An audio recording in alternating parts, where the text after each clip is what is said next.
कहानी की शुरुआत होती है चेन्नई जाने वाले एक रास्ते पर। एक पुराने गांव के पास में बड़ा ही जाम लगा हुआ रहता है, जिससे सभी लोग परेशान हैं। वहीं एक बस भी होती है बारातियों से भरी, जिसमें एक नया शादीशुदा जोड़ा भी होता है। तभी परेशान होकर दूल्हा बस से बाहर निकलता है और उसे एक अनजान शख्स मिलता है। वो उसे बताता है कि पास में ही केमिकल फैक्ट्री का पुराना रास्ता है, बस उसी रास्ते पे चले जाती है। अंधेरा बहुत होता है और अचानक से एक इंसान आकर बस से टकरा जाता है। सभी लोग उसे देखने के नीचे उतरते हैं और दूल्हा उसे उठाता ही है और अचानक से एक सरसराती हुई अंधेरे में कुल्हाड़ी आती है और डायरेक्ट उसके सर पे लगती है, जिसे सभी लोग भयभीत हो जाते हैं और घबरा जाते हैं कि आखिर ये हुआ क्या।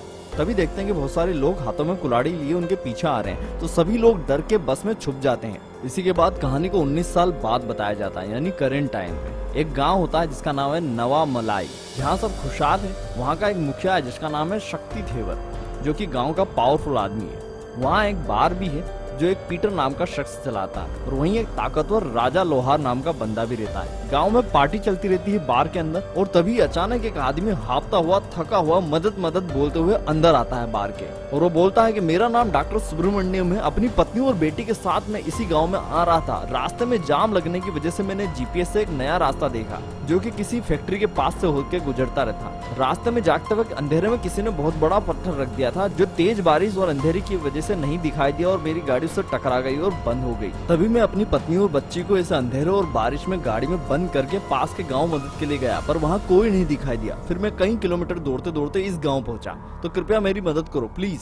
लेकिन ये सब सुन के सभी लोग वहाँ से चले जाते हैं, और बार का मालिक पीटर कहता है कि अच्छा हुआ तुम यहाँ आ गए, पर उन्हें वहाँ छोड़ के गलती कर दी, क्योंकि अब वो नहीं मिलेंगे। ये सुन के डॉक्टर समझ नहीं पाता कि आखिर चल क्या रहा है। और फिर डॉक्टर सुब्रमण्यम कहता है कि मदद करना तो मत करो, थोड़ी खड़ी खोटी सुना देता है, जिसकी वजह से जो तीनों दोस्त होते हैं वो हामी भर लेते हैं मदद करने के लिए, यानी गांव का मुखिया, पीटर और साथ में राजा। क्योंकि मुखिया को याद आती 19 साल पहले उसकी बेटी भी ऐसे ही लापता हुई थी, और उस समय मदद ना मिलने की वजह से वो कहाँ चले गई नहीं पता। तीनों मिलकर कुछ हथियार लेते हैं और ट्रैक्टर में चारों सवार होकर निकल पड़ते हैं उस रास्ते पर। अभी डॉक्टर कहता है कि हमें हथियार और इन सब की जरूरत क्यों पड़ी। अब मुखिया बताता है कहानी उस पुरानी फैक्ट्री और वहाँ के श्राप की। फैक्ट्री के पास बंद पड़े गांव का नाम था कटियाल। वहाँ के मेरे पिताजी बेताज बादशाह और मुखिया हुआ करते थे। वहाँ की जमीन पर खेती नहीं हो सकती थी, तो वहाँ पे कोयले की खदान मिल गई, जिसकी वजह से वहाँ से कोयला निकाला जाता था। वहीं कोड़ा जाति के आदिवासी लोग काम करा करते थे। वो बहुत ही भोले थे और शांत प्रभाव के थे। उनकी औरतें वहाँ कोयला साफ करा करती थी। एक दिन गांव के मुखिया के भाई गोविंद का दिल एक आदिवासी लड़की पर आ जाता है। आदिवासी लोग गरीब होने की वजह से पूरे कपड़े भी नहीं पहन पाते थे,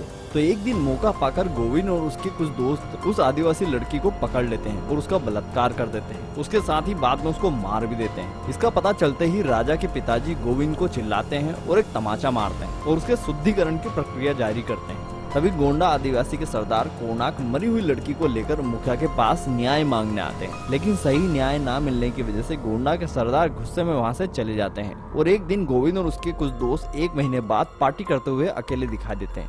अचानक गोंडा जाति के सभी लोग आकर उन पर हमला कर देते हैं और सभी को मार देते हैं। तभी ये बात गाँव के मुखिया को पता चलती है और मुखिया हथियार लेकर निकल पड़ता है, और वहीं गोंडा आदिवासी भी अपने हथियारों के साथ आने जाते हैं। बड़ा नरसंहार होने वाला रहता है। तभी मुखिया का बेटा शक्ति अपनी बातों से दोनों पक्षों को रोक देता है, और उसके कुछ महीने बाद कुछ सरकारी लोग मुखिया के पास केमिकल फैक्ट्री लगाने के लिए जमीन लेने आते हैं। वो बताते हैं कि ये जमीन उपजाऊ भी नहीं है और साथ में यहाँ के कोयले की खदान भी खत्म होने वाली है, तो सरकार एक केमिकल फैक्ट्री लगाना चाहती है जिसके आसपास कोई रहवासी लोग नहीं होने चाहिए, क्योंकि उसका कचरा और केमिकल बहुत ही घातक होगा इंसानों के लिए। तो आप गाँव के लोग और साथ में जो गोंडा आदिवासी रहते हैं आसपास, उन्हें दूसरी जगह ले जाने का काम करें। मुखिया के मन में एक चाल आती है और वो अपनी जमीन और साथ में गोंडा आदिवासी की जमीन चालाकी से सरकार को बेच देता है, और वहीं फैक्ट्री के पास की जमीन जहां गोंडा जाति काम करा करती थी उसे मुखिया उन्हें ही दान दे देता है। इससे गोंडा आदिवासी बहुत ज्यादा खुश हो जाते हैं और उन्हें महान भगवान की तरह पूजने लग जाते हैं। उसके बाद मुखिया तो वहां से चले जाता अपने लोगों के साथ, लेकिन गोंडा जाति वहीं बच जाती है। कुछ महीने बाद सरकार वहां फैक्ट्री बनाना चालू कर देती है, जहां आदिवासी खेती भी करते रहते हैं और साथ साथ में फैक्ट्री में काम करने में लग जाते हैं। पैसा देखकर सभी लोग खुश हो जाते हैं, लेकिन उन्हें धीरे धीरे नहीं मालूम पड़ता कि फैक्ट्री से निकलने वाले केमिकल की वजह से उसमें धीरे धीरे बीमारियां फैलने लग जाती हैं। अनपढ़ होने की वजह से उन्हें पता नहीं चलता कि आखिर हो क्या रहा है। बीमारियों की वजह से जानवर भी मरने लग जाते हैं, खेती भी खत्म हो जाती है और पैदा होने वाले बच्चे भी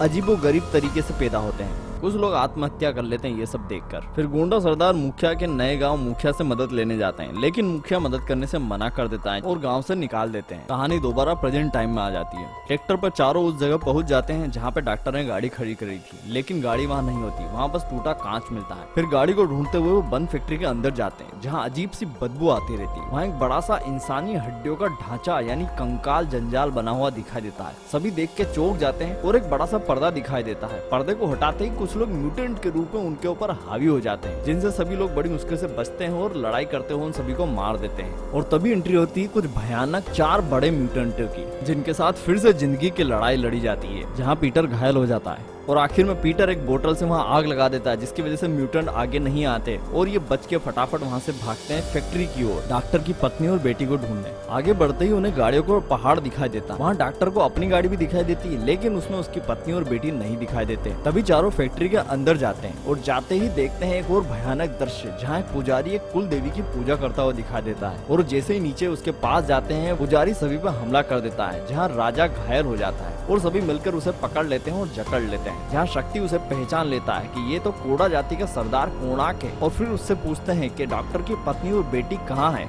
लेकिन वो नहीं बताता। वो कहता है कि वो तो देवी बन चुकी है। तभी अचानक से एक भयानक म्यूटेंट आ जाता है जो उन सभी पर हमला कर देता है, लेकिन इस बार सभी चारों नहीं बच पाते और चारों को पकड़ लिया जाता है। जहाँ शक्ति राजा और पीटर को तो ऊपर लटका देते हैं और डॉक्टर को नीचे ही बांध देते हैं। वहीं वो राक्षस सरदार से पूछता है कि पहले किसे मारूं, और वहीं पे पीटर बोल पड़ता है और इसी बीच में पीटर का वो भयानक तरीके से पेट चीर देता है और उसे मार देता है। तभी राजा जाग जाता है, वो चिल्लाता है ये देख के और वो म्यूटेंट वहां से चले जाता है। और फिर कोंडा सरदार राजा को गांव से निकलने के बाद की कहानी बताता है कि जब उसके पिताजी ने भी उसको धुतकार दिया था, उसके बाद मदद के लिए वो सरकार के पास गया, अपनी जाति के नेताओं के पास गया, फिर नक्सलियों के पास भी गया, लेकिन किसी ने भी उसकी मदद नहीं करी। तो आखिर में उन्होंने खुद ने हथियार उठा लिए और फैक्ट्री पर हमला कर दिया। सभी को फैक्ट्री में मार देते हैं। तभी अचानक उस दिन जोरदार बारिश होती रहती है और अचानक से बाढ़ आ जाती है, जिसकी वजह से पूरी फैक्ट्री ढह जाती है, जिसमें फैक्ट्री के लोगों के साथ में गोंड जाति के लोग भी डूब के मर जाते हैं और बचे हुए लोग केमिकल में पानी के मिलने की वजह से अजीबोगरीब तरीके से म्यूटेंट बन जाते हैं। उसके बाद उनकी वंश वृद्धि के लिए कोई भी औरत नहीं बचती, जिसकी वजह से राह में आने जाने वाले लोगों के लिए वो रास्ते में जाम लगाते हैं और सभी को फैक्ट्री की ओर मोड़ते हैं और वहाँ से निकलने वाले सभी आदमियों को मार देते हैं और उनकी औरतें उन लड़कियों को देवी बना देते हैं। देवी यानी कि उनके हाथ पैर काट देते हैं, उनको सील देते हैं